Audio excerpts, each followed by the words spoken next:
आइए प्रारंभ करते हैं। राजनीति शास्त्र कक्षा 11 पाठ संख्या 6 खंड ब। पाठ का नाम क्या है? नागरिकता, जिसे अंग्रेजी में कहते हैं सिटीजनशिप। थोड़ा सा 2 लाइन हम पीछे ले चलेंगे कि नागरिकता के बारे में चर्चा भारत के संविधान के भाग 2 में है और अनुच्छेद की बात करें तो अनुच्छेद 5 से 11 के बीच में है। और भारत में एकल या एक हरी नागरिकता है। गलत कि सही? इस बात को हम सब पहले पढ़ चुके हैं।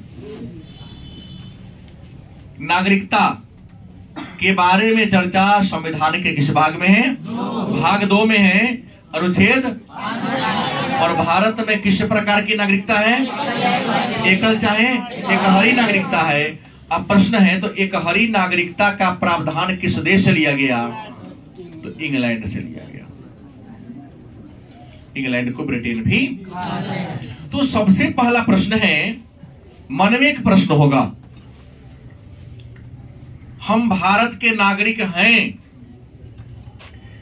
लेकिन एक मन में प्रश्न हमेशा आते रहता है कि नागरिक किसे कहते हैं?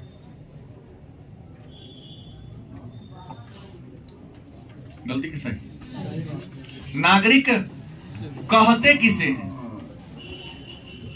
किसी व्यक्ति को नागरिक का दर्जा प्राप्त करने के लिए, नागरिकता का दर्जा प्राप्त करने के लिए किन किन विशेषताओं को, गुणों को अपने अंदर समाहित करना होगा? उम्मीद है आप सभी बच्चे इस बात को खूब बढ़िया से जानते हैं कि नागरिक उस व्यक्ति को नहीं कहा जाता है जो किसी देश में रहता है। गलत सही? किसी देश में रहते नागरिक रहने का मतलब ये नहीं कि आप नागरिक हैं, आप विदेशी भी हो सकते हैं। नागरिक उस व्यक्ति को कहा जाता है जिस व्यक्ति को सभी प्रकार के सामाजिक और राजनीतिक अधिकार प्राप्त होता है। मतलब वह व्यक्ति, वह जिसे कौन सामाजिक तथा नहीं राजनीतिक अधिकार प्राप्त। आर्थिक अधिकार विदेशी को भी है। विदेशी व्यापार खोल सकता है, दुकान लगा सकता है, कंपनी खोल सकता है, लेकिन एक विदेशी को हमारे भारत के सामाजिक अधिकार प्राप्त नहीं है। क्या जी तुम सरस्वती पूजा करोगे तो ब्रिटेन के आदमी को बैठा दोगे पूजा पर? नहीं। क्या वोट देने का अधिकार, राजनीतिक अधिकार मतलब क्या चुनाव में खड़ा हो जाएगा वो? वोट दे सकता है? नहीं कर सकता है। सरकारी नौकरी कर सकता है? नहीं कर सकता है। तो नागरिक कहते किसे हैं? तो नागरिक उस व्यक्ति को कहते हैं जिस व्यक्ति को हमारा सभी सामाजिक अधिकार और राजनीतिक अधिकार क्या हो, प्राप्त हो, उसी व्यक्ति को हम क्या कहते हैं? सर नेपाल का क्या वो भी तो विदेश में हुआ, लेकिन नेपाल के साथ एक अलग रिलेशन हमारा है, भूटान के साथ एक अलग रिलेशन हमारा, सांस्कृतिक संबंध है। वहां हमारा शादी विवाह होता है। नेपाल के लोगों के साथ हम लोग शादी विवाह सांस्कृतिक रिलेशन से जुड़े हुए हैं, तो वहां का लोग। लेकिन हम जाओ ना, नेपाली को यहाँ जमीन खरीद सकता है? नहीं। क्यों? क्योंकि जैसे जमीन खरीदने जाते हैं तो सबसे पहला आपसे प्रमाण कहता है कि आधार कार्ड दीजिए। कितना बना लेगा? देखो गलत तरीका से तो देखता आतंकवादियों घुस जाता है।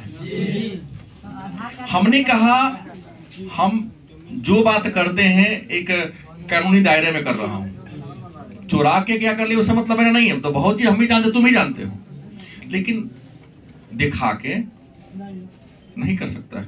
वो आधार कार्ड ही बनाया होगा तो गलत तरीके से बनाया होगा। गलत कि सही? तो नागरिक वह व्यक्ति है या उस व्यक्ति को कहते हैं जिन्हें सभी प्रकार के सामाजिक और राजनीतिक प्राप्त। दूसरा देश में जमीन खरीदने के लिए आपको प्रूफ दिखाना पड़ेगा उस देश का, और नहीं तो आपकी सरकार वहां परमिशन देगी तब। इसके लिए तो बहुत बड़ा बिजनेसमैन बनना पड़ेगा। अगर ऐसा होता तो विदेशी कंपनियां आती है इंडिया में तो क्या करती है, लीज पर जमीन लेती है, खरीदती है जमीन, राइटे नहीं है, एग्रीमेंट बनता है इतना दिन के लिए इसका व्यवसाय यूज करेंगे, इसका आपका जमीन हो जाएगा। सर आप चेक मारे थे कनाडा में ना घर है उसका, तो यहाँ पे दोहरी भारत सरकार ने विश्व के 16 देशों के साथ दोहरी नागरिकता का प्रावधान है। अटल बिहारी वाजपेयी के काल में कानून आया था, तो उस 16 देश में ऐसा कर सकता है, सब देश में नहीं कर सकता है। उसके लिए अलग फिर व्यवधान है।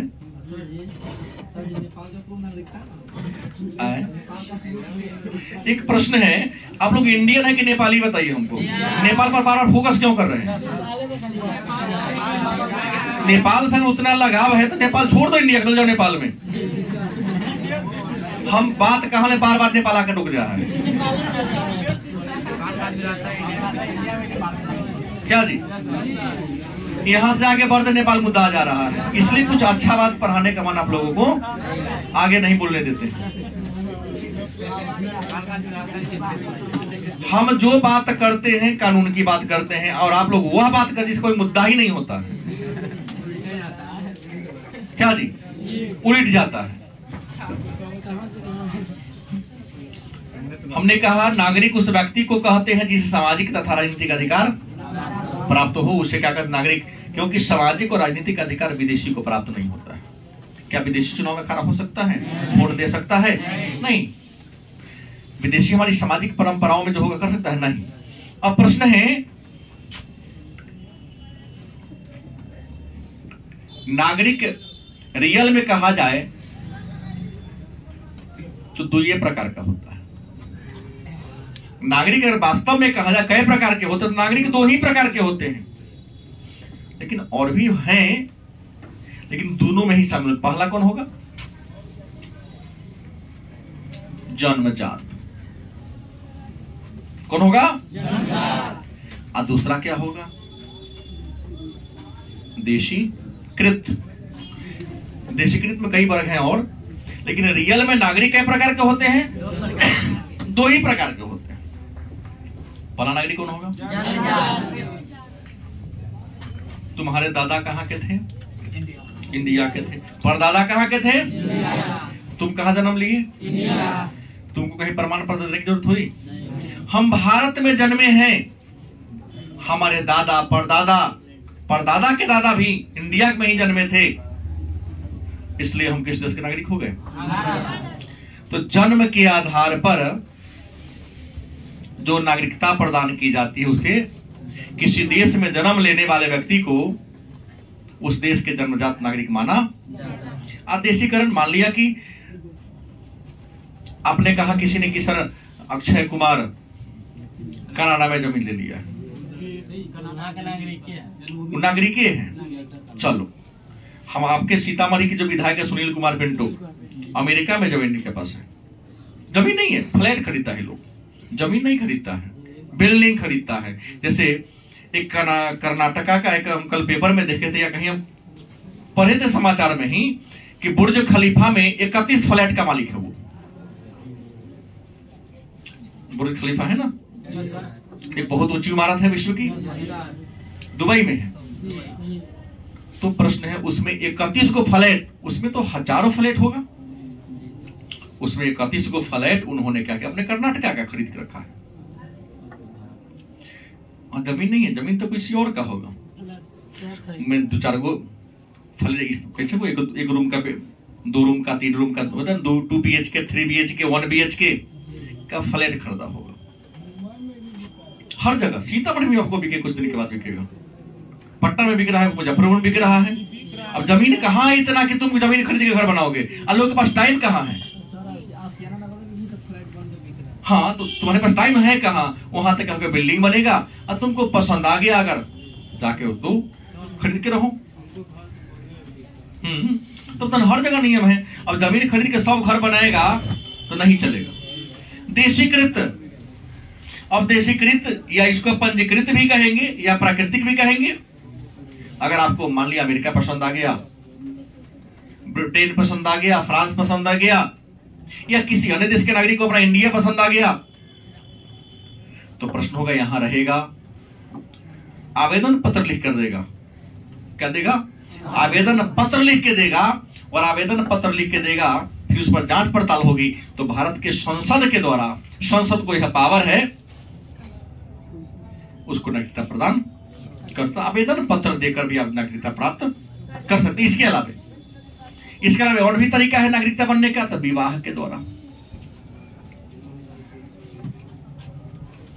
जैसे इसका जो मुद्दा है ना कि नेपाल के यहाँ जमीन खरीद लिया, तो जरूर उसका ब्याह इंडिया में किसी न किसी का हुआ होगा। विवाह क्या होगा? इंडिया में हुआ होगा। तो इंडिया में यदि विवाह हुआ होगा, देखते इंडियन हो गया कि नेपाली हो गया, तो जो इंडियन वाला होगा उस पर तो सारा प्रूफ होगा, उस तरह उसका जमीन खरीदा जाएगा। गलत सही? तो विवाह करके भी आप किसी देश का नागरिक बन सकते हो। इसके अलावा युद्ध की बात करते हैं। हमने किसी देश से क्या किया? युद्ध लड़ा भारत ने, उस देश को हमने क्या कर दिया? लड़ाई में हरा दिया। तो जैसे लड़ाई में हरा दिया तो उस देश को तो हमने जीत लिया। उस देश को जीतना मतलब उसके पूरे जमीन जथा सबको जीत लिया। अब उस देश का अस्तित्व क्या हो गया? खत्म हो गया। तो वहां का सारा नागरिक स्वतः अर्जित भूभाग, इसको क्या कहेंगे? अर्जित भूभाग के द्वारा ये हो जाएगा। कोई दिक्कत? तो अन्य भी तरीका है नागरिक बनने का, लेकिन जिस प्रकार से नागरिकता प्राप्त करने का तरीका है उस तरह से आपका नागरिकता समाप्त भी हो सकता। नागरिकता समाप्त कैसे होगा? तो नागरिकता के समाप्त होने का भी कई गो रीजन है, कई गो आधार है। जैसे आप देशद्रोह वाला काम कीजिए, एंटी नेशनलिस्ट काम करेंगे और सरकार को जब इस बात की पुष्टि हो जाएगी, प्रमाण मिल जाएगी, तो आपकी नागरिकता छीन जाती है। दूसरा तरीका कि आप स्वतः चाहे तो देश की नागरिकता को छोड़ सकते हो और अन्य देश का नागरिक आप बन सकते। इसी तरीका है कि सरकार के बिना परमिशन के आप दूसरा देश के सरकार से कोई मेडल ले लिए, उपहार पुरस्कार, बिना सरकार की अनुमति से आप किसी देश के सरकार से कोई पुरस्कार भी लेते हैं तो आप नागरिकता जा सकते हैं। इसके अलावा अगर आप दिवालिया हो जाते हैं, दिवालिया मीन्स आपके कुल चल और अचल संपत्ति से आप पर कर्ज ज्यादा हो जाता है, पूरी प्रॉपर्टी को बेचकर भी यदि आप अपना कर्जा को नहीं सधा पाते हैं तो आप क्या कहला गए? दिवालिया होने की स्थिति में भी आपकी नागरिकता क्या होती है? समाप्त हो जाती है। कोई दिक्कत? अब फिर एक प्रश्न होगा कि सर सब आदमी के तो हर इंसान किसी न किसी देश का नागरिक है कि नहीं? लेकिन कुछ ऐसे भी तो लोग होंगे जो किसी देश का नागरिक ना होगा, है? बहुत ऐसे लोग हैं जो किसी देश का नागरिक नहीं है। जैसे म्यांमार में एक समुदाय था रोहिंग्या। कौन था? रोहिंग्या मुसलमान। म्यांमार का रखाइन प्रांत का यह निवासी था। म्यांमार की सरकार ने वहां से भगा दिया, नहीं भगा तो पूरे बस्ती में आग लगवा दिया। भागकर कहां आया? भारत में बहुत घुसा हुआ, 3 लाख से अधिक लोग हैं वो। बहुत लोग शरणार्थी शिविर में रह रहे हैं और बहुत को तो ममता बनर्जी नाम के विरुद्ध इसका काम है नागरिकता बना रही है। कहां जाएगा? इंडिया ही क्यों रखेगा उसे? अन्य देश में क्यों नहीं जाएगा वो? विश्व के 65 देश में मुसलमान है, तो 65 देश में ही रखा, इंडिया ही रख रहे। कौन? वो ममता बनर्जी वोट बैंक बनाने के 3 लाख में वोटर बन जाएगा, लेकिन बाद में आतंकवादी ना पैदा करेगा। ये बड़ा डिबेट हुआ। इसी सीए का विरोध करने के लिए लोग उतरा था। आधा लोगों को तो पता ही नहीं है कि व्हाट इज सीएए। सी का पहले का शब्द क्या? Citizenship amendment act. अपने भारत में पहली बार नागरिकता का अधिनियम बना था 1955 में। पहली बार संशोधन हुआ था 1986 में, और 91 में भी आया था। उसका नरेंद्र मोदी लाए थे। इसमें कहे थे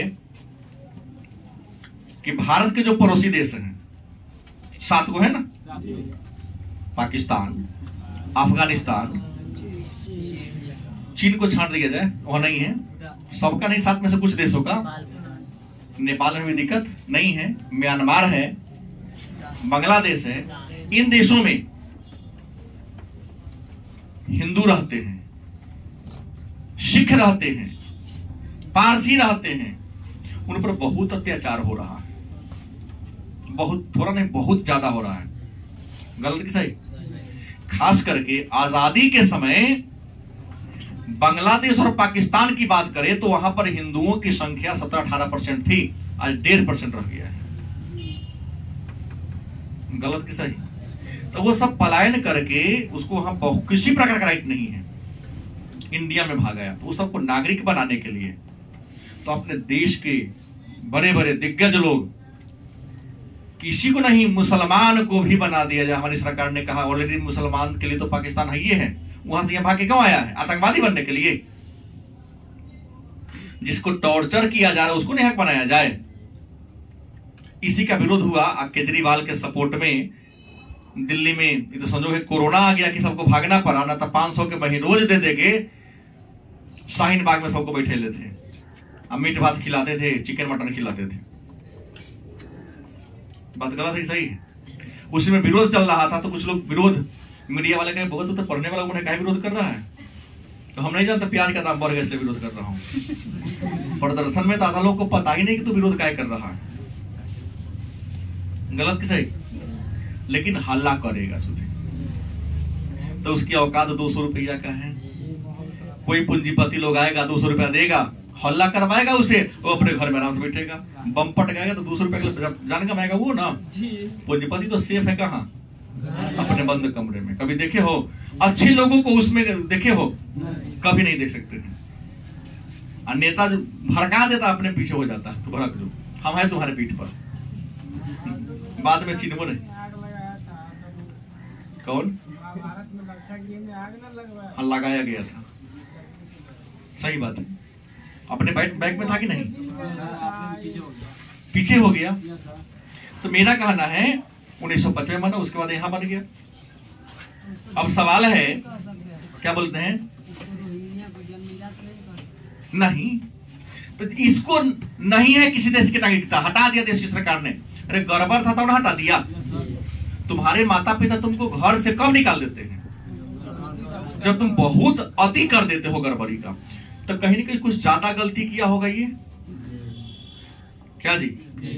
तब उस देश की सरकार ने निकाल, बस्ती में आग लगवा दिया पूरा, जैसे तैसे भागते भागते पहुंचा। तो ऐसे को क्या कहा जाएगा? राज्य विहीन नागरिक। क्या कहा जाएगा? राज्य विहीन नागरिक तो है ना किसी न किसी देश के, लेकिन उनके पास राज्य नहीं है।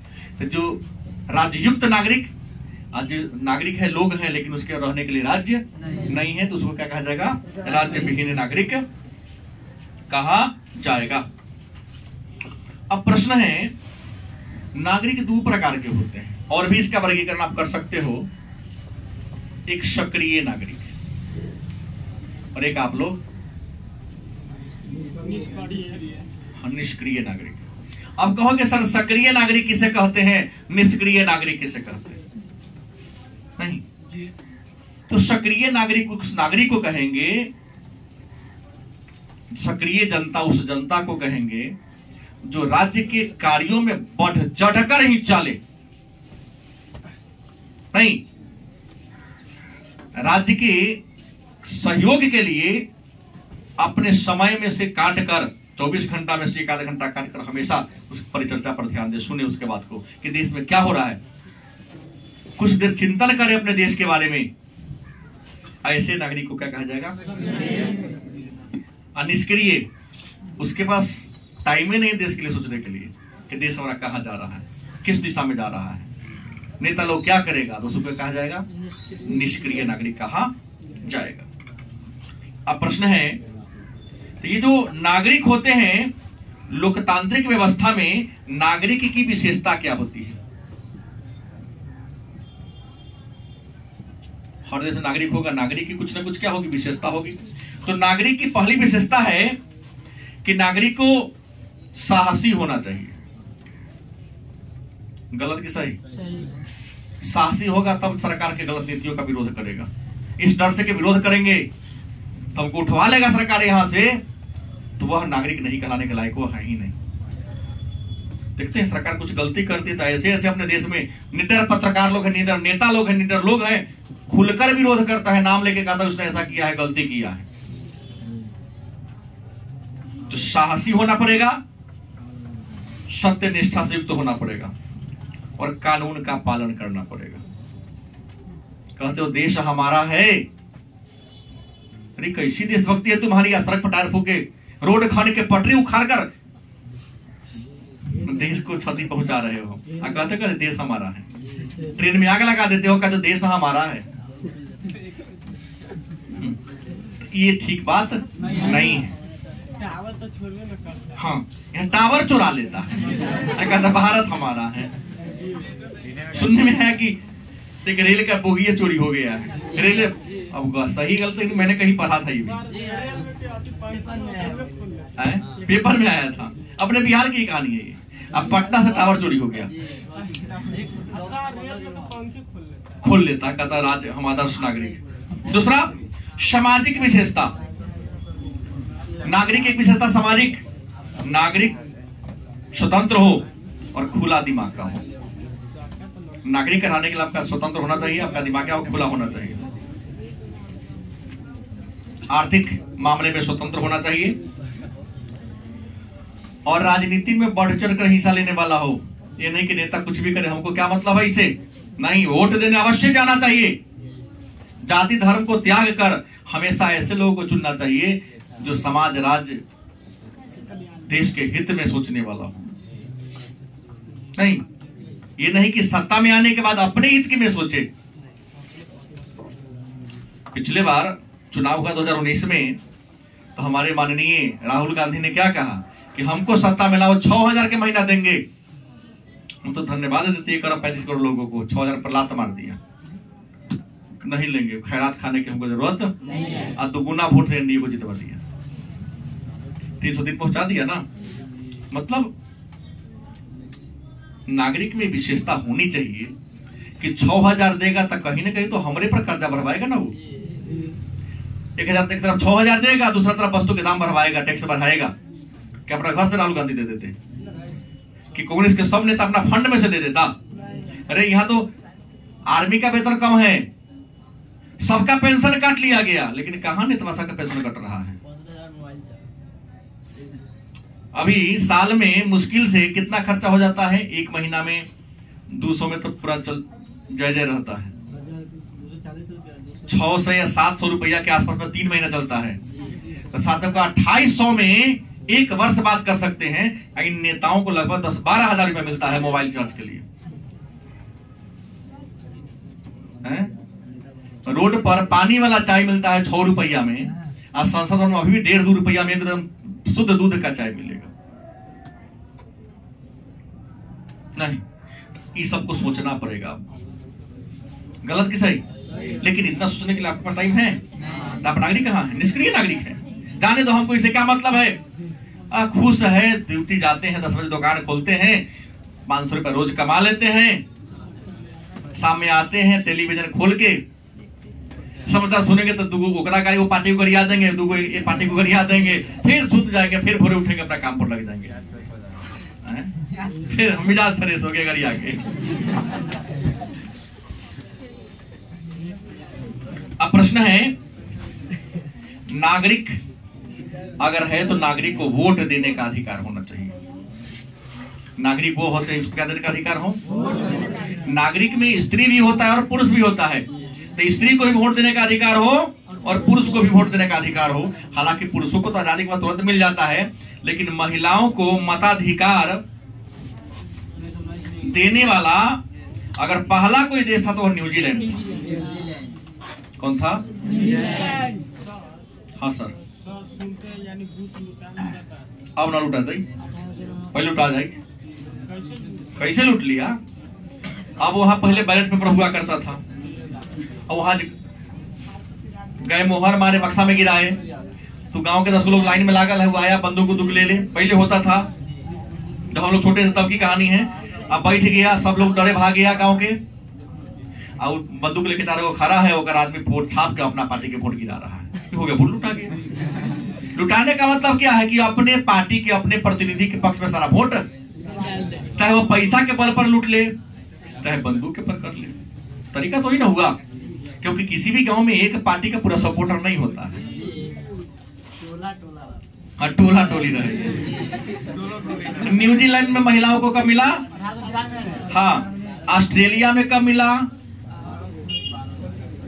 ऑस्ट्रेलिया में महिलाओं को वोट देने का अधिकार 1900 में मिला था। और ब्रिटेन की बात कर ले तो ब्रिटेन और यूएसए अमेरिका में वोट देने का अधिकार मिला था 1919 में। और भारत की बात करें तो आजादी के तुरंत साथ इसको मिल गया, 1947 में ही इसको वोट देने का अधिकार। हाँ, आजादी मिलेगा तब किसको?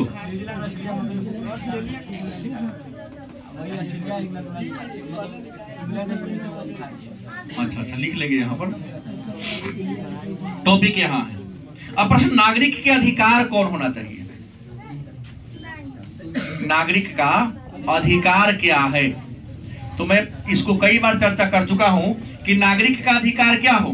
नागरिक अधिकार में भाषण देने का अधिकार, सभा करने का अधिकार, देश में भ्रमण करने का अधिकार, किसी भी धर्म को मानने का अधिकार, संपत्ति खरीदने बेचने का अधिकार और कानून के समक्ष समानता का अधिकार। किसका अधिकार है? नागरिक का अधिकार है। नागरिकों में कुछ राजनीतिक अधिकार भी होता है, पर पहले बता दिया हूं, वोट देने का अधिकार, सत्ता में शामिल होने का अधिकार, चुनाव लड़ने का अधिकार नागरिकों का कौन अधिकार है? नागरिकों, एक मिनट रुकिए, नागरिकों के कुछ सामाजिक अधिकार भी हैं। सामाजिक अधिकार क्या होगा? तो हम समाज में रहते हैं तो अपने जीवन के न्यूनतम जो मूलभूत आवश्यकता उसको प्राप्त करने का जो आपका अधिकार है वो आपका कौन अधिकार है? सामाजिक अधिकार है। क्या बोल रहे थे, बोलिए। कुछ को मिला था, सबको नहीं मिला था। कुछ लोगों को, जो नियम था इतना % टैक्स जमा करते सालाना, तब जनता से लेता था कि वो देते? नहीं, उनका जनता से लेता था, वहां पर सीमित था। 1919 में था, लेकिन सीमित मताधिकार था महिलाओं में, यहाँ सबको नहीं था ना। 1947 में सार्वजनिक वयस्क मताधिकार हो गया। हालांकि भारत में वोट देने का उम्र 18 साल है, लेकिन 1921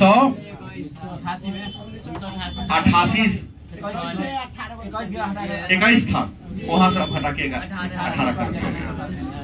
यहाँ भी कम कर दिया था लोगों को। तो हमने सक्रिय नागरिक और निष्क्रिय नागरिक के बारे में क्या कर लिया, ये जाना। यही बात है मूल।